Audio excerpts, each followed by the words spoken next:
She was a ghost at her own wedding. Standing alone at the altar, the perfect dream of her life was shattering around her. The air in the sun-drenched cathedral, once filled with hope, was now thick with 1,000 silent questions. Her guests, supposed to be the audience for her perfect day, were now just witnesses to her complete and utter humiliation. He wasn't coming. The man she'd promised forever to, the man who was her entire future, had just vanished. Every whisper was a slap, every pitying look a new crack in her heart. Just as the weight of it all was about to crush her, heavy footsteps echoed from the back of the church. But it wasn't her runaway fiancé. It was his brother, the enigmatic billionaire Damien Vance. And he wasn't carrying an apology. He was carrying a secret deal that would burn her world to the ground, only to rebuild it from the ashes. Just this morning, the world had felt full of promise. Ella Monroe had looked in the mirror and seen a bride, radiant and loved. Her dress felt like a promise whispered in lace and silk. Her best friend, Laya, fastened the final pearl button, her eyes shining. "I can't believe this is it, Elle," Laya had whispered. "You're getting your happily ever after. You're going to be Mrs. Lucas Vance." Lucas Vance. The name itself felt like a fairy tale. He was everything she wasn't, born into a world of easy privilege, with a charm that could win over anyone. He'd pursued her with a dizzying passion that made her feel truly seen for the first time. For Ella, an artist who poured her soul onto canvases that barely paid the rent, Lucas wasn't just a man. He was a safe harbor. He was the end of a long, lonely struggle. She believed in their love. She had bet her entire heart on it. And now, she had lost. The memory of the morning was a cruel joke as she stood frozen at the altar, the beautiful flowers seeming to mock her. The organ had gone silent long ago. The officiant cleared his throat for what felt like the 10th time. "Perhaps we should," he started, but his voice trailed off. What was there to say? Lupus's phone went straight to voicemail. His parents, sitting in the front row, looked horrified, their faces ashen. The Vance name, a titan in global finance, was being dragged through the mud, and Ella was the collateral damage. The camera flashes from the press, invited to capture a fairy tale wedding, now felt like a tax, documenting her private agony for everyone to see. She forced herself to stand a little straighter, a single act of defiance. She would not fall apart, not here, not in front of them. That's when the grand cathedral doors creaked open. A figure was silhouetted against the bright afternoon light. A gasp went through the crowd. But it wasn't Lucas rushing back to her side. It was his older brother, Damien. If Lucas was sunshine and easy smiles, Damien was the storm. He was the shadow behind the Vance empire, the cold, ruthless strategist who doubled its fortune. People spoke about him in whispers, known for his icy stare and a presence that could silence a boardroom without a single word. He moved down the aisle with a terrifying and absolute purpose, his expensive shoes silent on the ancient stone. His eyes, the same deep blue as his brother's but holding none of the warmth, were locked on her. He wasn't looking at her with pity. He was looking at her like she was a problem he was about to solve. Damien stopped right in front of her, his tall frame shielding her from the prying eyes of the guests. The scent of expensive cologne and pure, raw power surrounded her. He didn't offer a hand or a single word of comfort. When he spoke, his voice was low and completely empty of emotion. "This is a disaster," he stated, not as an opinion, but as a fact. "A media circus. It's a stain on my family's name and a threat to a multi-billion-dollar merger." Ella could only stare at him, her mind scrambling to catch up. He was talking about stock prices, while her heart was bleeding out on the marble floor. "My brother is a fool and a coward," he continued, his gaze never leaving hers. "But his actions will not destroy what my father built, and you will not be remembered as the woman he left at the altar." Before she could even think, before she could even breathe, he made the one proposition that would change her life forever. "Marry me," he said. The words weren't a question, they were a command. Today, now, right here. A wave of disbelief crashed over her, so strong it almost washed away the grief. What? The word was a choked whisper. The story is already written, Damien explained, his logic as sharp and cold as glass. The abandoned bride, the public humiliation. It's a tale of pity and scandal. I'm offering you a new one, a story of passion, a last-minute realization, the bride who chose the right brother after all. It's dramatic, and most importantly, it's a story I can control. He saw the horror on her face and pushed forward, laying out his reasons with brutal honesty. Vance Industries is about to acquire a rival company. The board needs a sign of stability from me. My personal life has to be perfect. A brother who creates a national scandal is a problem. I need a wife. You need to be rescued. It's a mutually beneficial transaction. Marry the brother of the man who had just shattered her heart? A man who looked at her like a business deal? The idea was insane. And yet, as she glanced past his shoulder, she saw them. The reporters, phones held high, broadcasting her nightmare. The guests, their faces a mix of pity and morbid curiosity. Damien wasn't offering her love. He was offering her armor. He was offering her a way to walk out of this church not as a victim, but as a mystery. A spark of defiance ignited inside her. Lucas had tried to break her. The world was waiting to watch her fall. She wouldn't give them the satisfaction. In a daze, fueled by grief, rage, and a desperate need to survive, she met Damien's cold, calculating gaze. "Okay," she heard herself say, her voice barely her own. She lifted her chin. "I do." A flicker of something, surprise, respect, crossed his face for a split second before it was gone. He turned to the stunned officiant. "You have a wedding to finish." Damien slid a heavy gold signet ring from his own pinky and pushed it onto her finger. It felt cold, heavy, and foreign. As the flustered officiant rushed through the vows, Ella Monroe ceased to exist. In her place, in front of God and 1,000 bewildered witnesses, a new woman was born, Mrs. Damien Vance. The moments after the ceremony were a blur. Damien's security team appeared out of nowhere, creating a wall between them and the press as he guided her into a waiting black car. His hand was a firm, impersonal weight on her back. The doors closed, sealing them in a cocoon of silent leather, and the cathedral, the site of her execution and rebirth, disappeared. They didn't speak. Ella stared out the window as the car sped toward Damien's sleek skyscraper penthouse. If her wedding was supposed to be a dream, this place was a cold awakening. It was a masterpiece of minimalist design, all glass, chrome, and shades of gray. It was less a home and more a museum, beautiful but utterly cold and empty. It was the man beside her, in architectural form. Damien loosened his tie. "My assistant will have your things moved from your old apartment tomorrow," he said, all business. "This is your home now."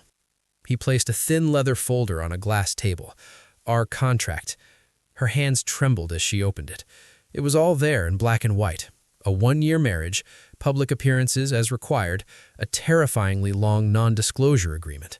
In return, she would have access to his world, and at the end of 365 days, a financial settlement that meant she'd never have to worry about money again. "You have everything you could want," he said, gesturing at the opulent space. "A car service, an unlimited credit card. All I ask is that you play your part convincingly." He paused, his eyes meeting hers. "In private, we don't have to interact. I have my life, you will have yours. We are business partners." With that, he walked into his home office, the door closing with a quiet, final click. Ella was left alone, a bride in a stranger's palace. The first few weeks were an exercise in lonely luxury. She wandered the vast, empty rooms, a ghost in her own life. Damien was a phantom, gone before she woke and back long after she'd gone to her separate bedroom. Their only interactions were at staged public events.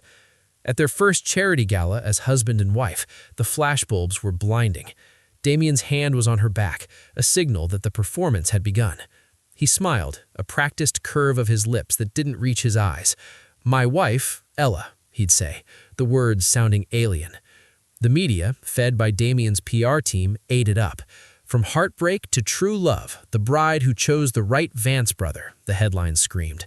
Ella played her part, smiling until her cheeks ached. But that night, she saw the first crack in his armor. A rival businessman made a snide comment about her being a lucky catch. Before Ella could even react, the temperature around them dropped. "My wife is not lucky," Damien said, his voice a low, dangerous purr. "I am, and I'd advise you to remember that." The man paled and scurried away. For the rest of the night, Damien's hand held hers just a little tighter. It wasn't warmth, not yet, but it was something, a possessiveness that felt almost protective. Still, the question of Lucas burned inside her. How could a man who claimed to love her so much just disappear? She couldn't let it go. Using her newfound resources, Ella began to dig. She hired private investigators, and a pattern emerged. Small payments to bookmakers, followed by large, desperate loans. Lucas had a secret, and it was an expensive one. She suspected Damien knew more. One evening, she confronted him. "I know about Lucas's gambling," she said, standing in his office doorway. "That is no longer your concern, Ella." "It is my concern," she shot back. "He destroyed my life. I deserve to know why."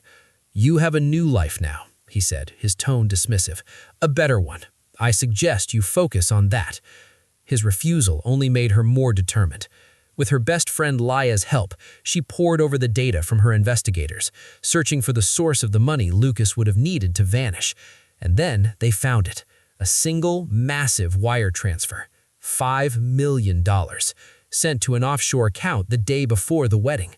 The payment came from a numbered holding company, a ghost in the system. It took weeks, but Laya finally broke through the firewall. The holding company was a subsidiary, buried deep within the corporate structure of a much larger entity, Vance Industries. The screen glowed in the dark room, illuminating the sickening truth. The money that paid her fiancé to abandon her had come from her own company. The air left her lungs. This wasn't a rescue. It was a hostile takeover of her entire life. Clutching the printouts, she stormed to his office and slammed the papers down on his desk. Damien finally looked up, his expression of annoyance changing when he saw the fury in her eyes. "What is this?" he asked, though he seemed to already know. Ella's voice trembled with a rage so pure it was crystalline. $5 million. That was my price, wasn't it? That's what you thought I was worth. I have one question, Damien, and I want the truth. Did you pay your own brother to leave me at the altar?" The silence that followed was heavy and suffocating. Damien leaned back in his chair, unnervingly calm, but Ella could see the hard line of his jaw. His mask of indifference had finally slipped. "Yes," he said. The quiet admission hit him like a punch. It was one thing to suspect it, another to hear it said out loud. The world he had built around her shattered. "But not for the reason you think," he continued, getting up to stand by the vast window overlooking the city.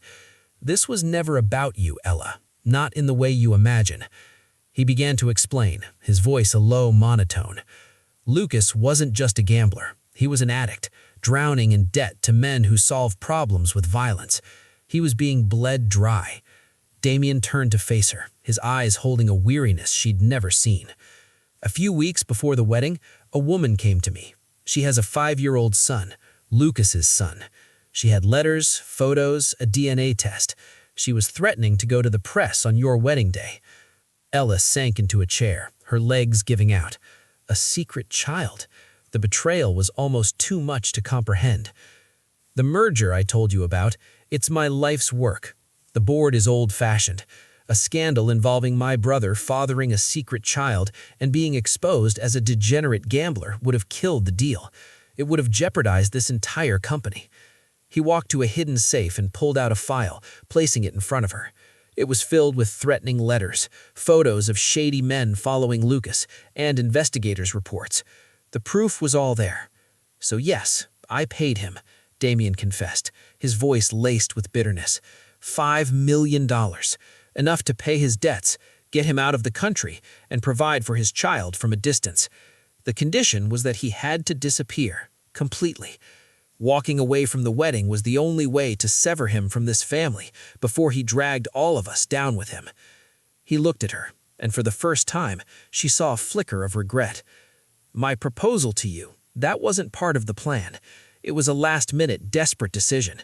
When I saw you standing there, the press circling like sharks, I saw a way to contain the damage, to turn the story from a sordid family secret into a scandalous romance. It was cold, and it was calculated, and I believed it was the only way to protect the company and to protect you from the truth about the man you were about to marry. The room was spinning.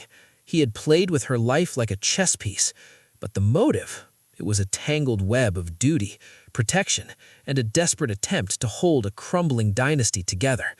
Before she could process any of it, the penthouse doors were thrown open with a violent crash. And there stood Lucas. He was a ghost of the man she remembered, his eyes wild and bloodshot. He looked cornered and furious. "Brother," he snarled, his gaze fixed on Damien with pure hatred. "I should have known you wouldn't just let me be. You always have to control everything." "Lucas," Damien said, his voice dropping into that icy register as he moved to stand in front of Ella. "You shouldn't be here." "I ran out of money," Lucas screamed. "The life you bought me wasn't enough. You stole my fiancé. You stole my name. You stole my life." He lunged at Damien. The two brothers collided in a mess of flying fists and angry shouts, crashing against a table and sending a priceless vase shattering to the floor.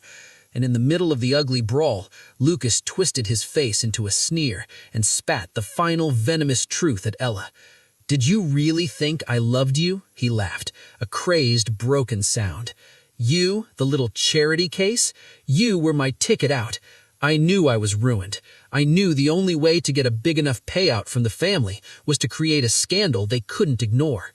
Leaving you at the altar, that was my masterpiece. I knew he jabbed a finger at Damien, would have to clean up my mess. I just didn't expect him to take my place. But it doesn't matter. I never wanted you. I only ever wanted the money." The ugly fight ended as quickly as it started. Damien's security flooded the room and dragged the screaming, struggling Lucas away. Silence fell over the penthouse. The only sounds, the ragged breaths of a family torn apart and the crunch of broken porcelain underfoot. Ella was numb, betrayed by a weak man's greed and used by a powerful man's control. Damien stood in the wreckage, his suit rumpled, a small cut on his cheek. The ironclad control was gone, replaced by a deep exhaustion. "He's gone," Damien said softly. "They'll make sure he gets help and never bothers you again." He walked to his desk and picked up the contract they had signed. Methodically, he tore it in half, then in half again. "It's over, Ella," he said, his voice heavy. "The contract is void. You're free. My lawyers will arrange a generous settlement for you, enough to start over, anywhere you want. You can leave tonight." He expected her to go. He had used her, and now he was setting her free, retreating back into his fortress of solitude. But Ella didn't move. She finally let herself cry. Not tears of humiliation, but tears of release. A release from a love that was a lie and a life that was a performance. Lucas's betrayal was poison, but Damien's betrayal, however manipulative, had been a shield. A cold, hard shield, but a shield nonetheless. He had taken her pain and given it a purpose, even if it was his own. She left the penthouse, but not the city. For 3 days, she simply existed. She walked the streets not as a jilted bride or a billionaire's wife, but as Ella. She sketched in art galleries, feeling the first stirrings of herself returning. She thought about Damien's confession, his twisted sense of duty, and the small moments of connection. The way he defended her, the way he'd quietly secured a new art commission for her. She was angry at him, but she also, for the first time, understood him. On the third evening, she went back. She used the key he never asked for back and found him in his study, a glass of whiskey in hand, looking out at the empire he had fought so ruthlessly to protect. He turned, surprised. "You came back." "You said I could leave," she said, her voice quiet but firm. "You never said I had to." She walked toward him. Everything about this marriage has been based on lies. Yours, Lucas's, the media's. It was all a performance. She took a deep breath. I'm tired of performing. I want something real. Damien just stared at her. I don't know what real is, Ella. Everything in my life is a transaction. Then let's make a new deal, she proposed, a small smile on her lips. No contracts, no PR teams, no secrets. Just you and me. We started this marriage as strangers. How about we start over and just get to know each other? For the first time since she met him, Damien Vance looked completely at a loss for words. He looked at the woman before him, not a pawn or a problem, but a partner. And in his own quiet, guarded way, he agreed.